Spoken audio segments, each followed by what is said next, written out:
Chapter 4 The Strands of Hair in the Dark Night. Although Shailesh had calmed down, he was no longer sleepy, just lying there tossing and turning, occasionally opening the door to look at Annu's apartment block. Surrounded by silence, the house was in the dark. He suddenly had a strange association. Where Annu lived was like a giant coffin. He touched his neck. There were no marks, but the pain lingered. The feeling wasn't the squeeze of a hand, it was more like the coil of hair. Thinking briefly of the hair stuck on the ivory comb, and the blue veins floating on his forehead, Shailesh did not expect that he would be negligent to let the demons disturb him at midnight. Standing stood still for a while before going back to bed. The hands of the clock moved silently as the gentle autumn sun poured into the courtyard. At this time, he relaxed and his eyes grew heavy before slowly closing. He then fell into a deep, dreamless sleep. Fortunately, the owner did not come to see Shailesh this morning. Mrs.Annu got up early and prepared for her nephew's future wedding. Mr. Manish and some influential people in the family arranged to take the children out of the village or to their grandmother's house. Now the family is haunted. The children are panicky, just hanging around here, just afraid that the ghost hasn't had time to scare them. Then the kids will panic and encounter bad things. It's easy to die, but difficult to continue living. The Nijor family is trying to save each other's lives and keep their own lives. The sunset gradually fades, the sky turns cloudy, and Shailesh wakes up and has dinner right in the room. After a while, the maid came to inform Mrs.Annu that she wanted to meet him privately to discuss.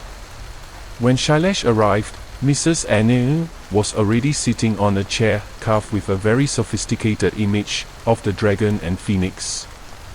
As soon as she saw him, her eyes couldn't hide the joy. The first exorcist recovered after the first night at the patriarch's house. It seemed that God didn't want the Nijor family to fall into a state of suicide.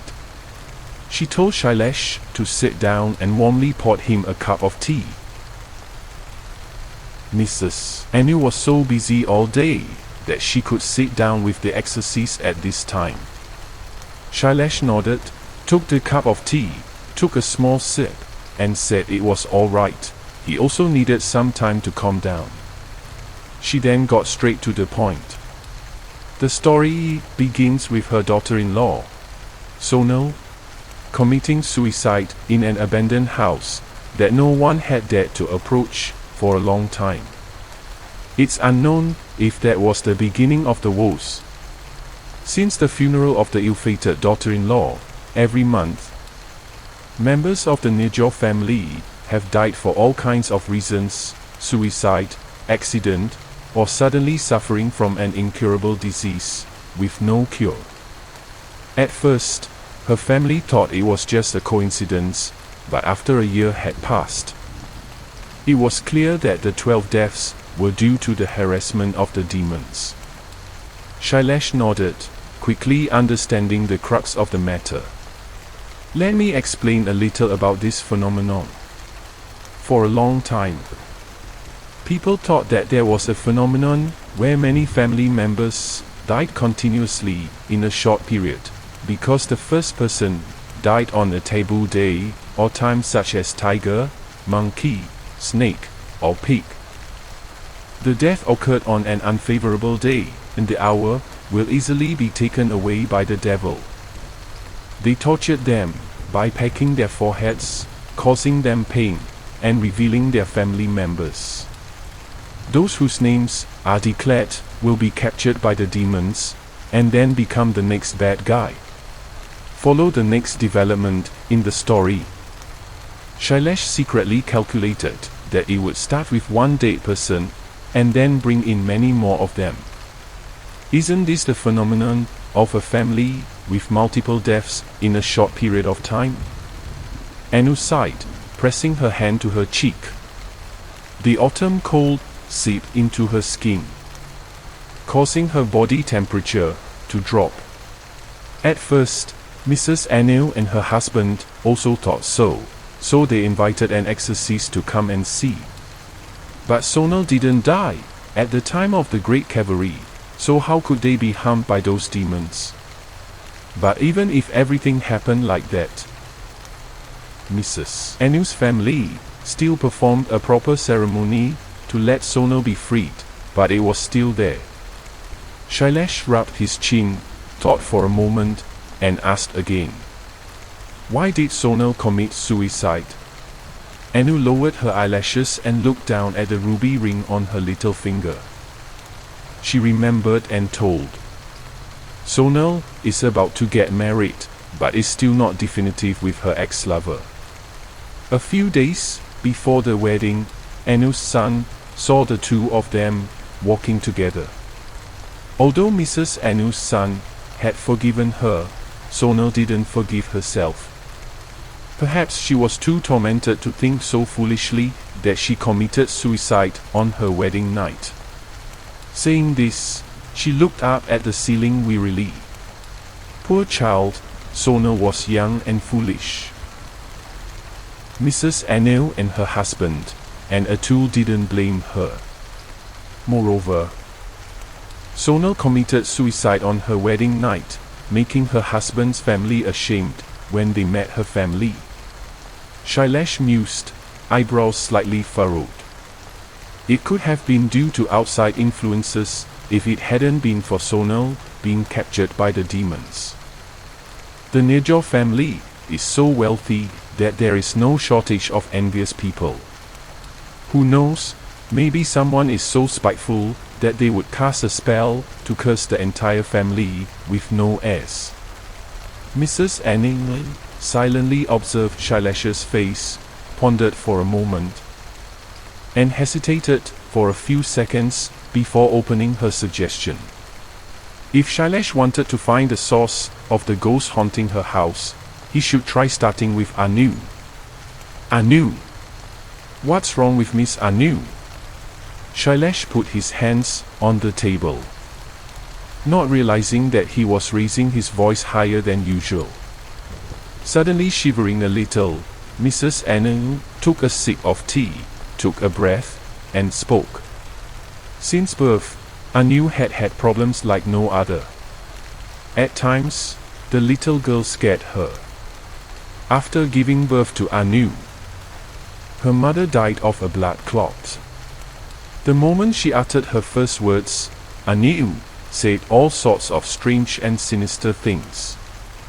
Sometimes she pointed to the altar and said someone was there. In the middle of the night, she awoke and said she heard crying in the trees. When she passed the cemetery, she said she saw so many people standing in it. Sometimes, there are words that come out of a child's mouth, which really makes others feel terrified. At first, Mr. Manish thought that Annu was weak in the astral. So he believed she was possessed by ghosts and invited an exorcist to perform magic, but there was no progress. After that, the father took her to the doctor. However, the doctor did not give a clear diagnosis. After being treated everywhere, finally concluded that Annu wanted to attract the attention of her family, so she invented ghost stories to scare people and even herself. It seems that because of being exposed, Annu has not mentioned ghosts, but has spent all day alone, not communicating or talking to anyone. All day lull in the house, otherwise, sits at the ancestor church. Mrs.Annu also closed her eyes and didn't interfere. It's up to her how Annu wants to live, but Mrs.Annu turned her head towards the door.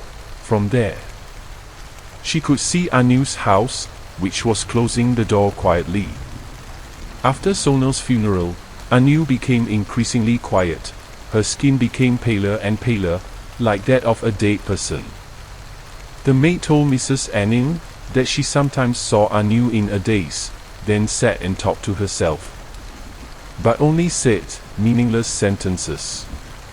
Because of all these signs, Miss.Annu was very insecure. She clasped her hands together, rolled her eyes once, to make sure no one was eavesdropping, and spoke timidly. She thought that Annu was possessed by a ghost, but Shailesh interrupted, saying that the matter was still inconclusive and needed to be investigated further. Mrs.Annu nodded, showing a relieved look on her face. After receiving the map of the fate of the people in the house, Shailesh immediately got up and left. By this time, it was dark and the white orchids by the lake became prominent in the deep black night. This white color reminded him of the white dress of that female ghost. While walking and deep in thought, Shailesh suddenly found himself standing in front of Annu's house from time to time without realizing it. The two doors were closed tightly to prevent light from escaping. It looked like she had locked herself in all day. Shailesh stood for a long time, pondered for a few seconds, then continued on his way. After saying goodbye to him, Mrs.Annu went to the bathroom to take a bath. Droplets of cold water cascaded down her head, causing a slight stinging sensation, like a needle, but it made her more alert. Today is the second day of the month. Who will be the next to die? Now she doesn't dare to sleep, fearing that while she is defenseless, that unclean thing will find her again. At that time, even if she wanted to call for help, it would be too late.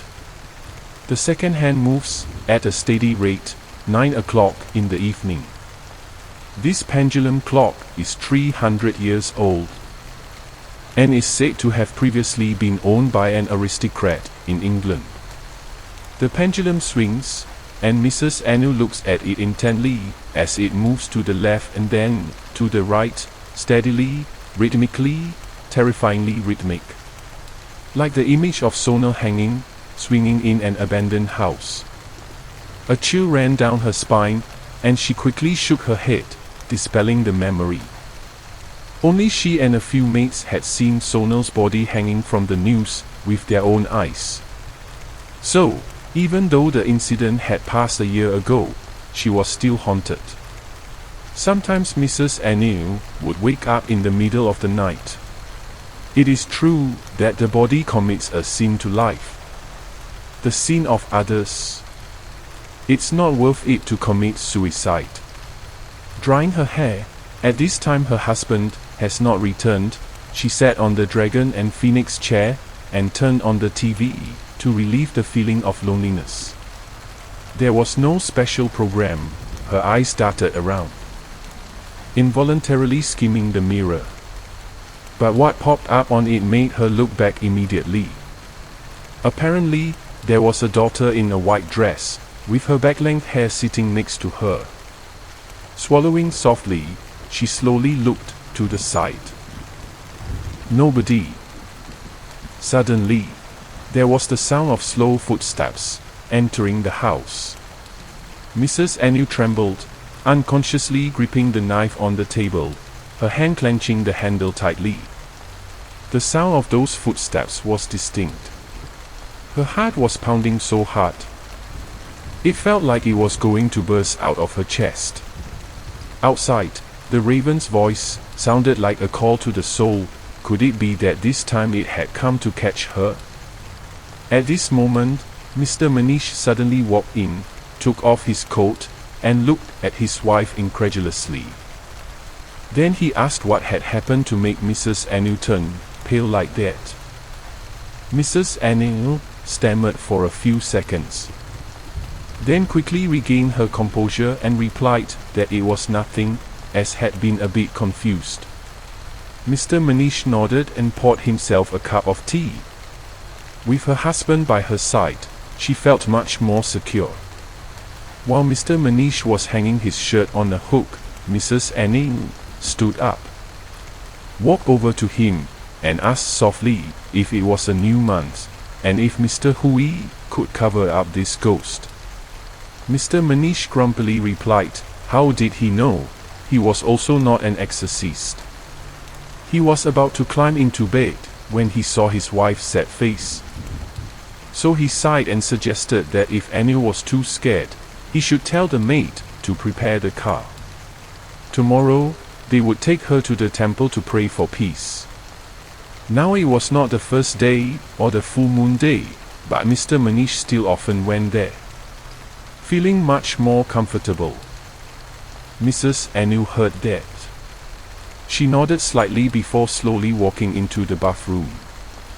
Her whole mind was now only thinking of the ghost girl who had been sitting next to her.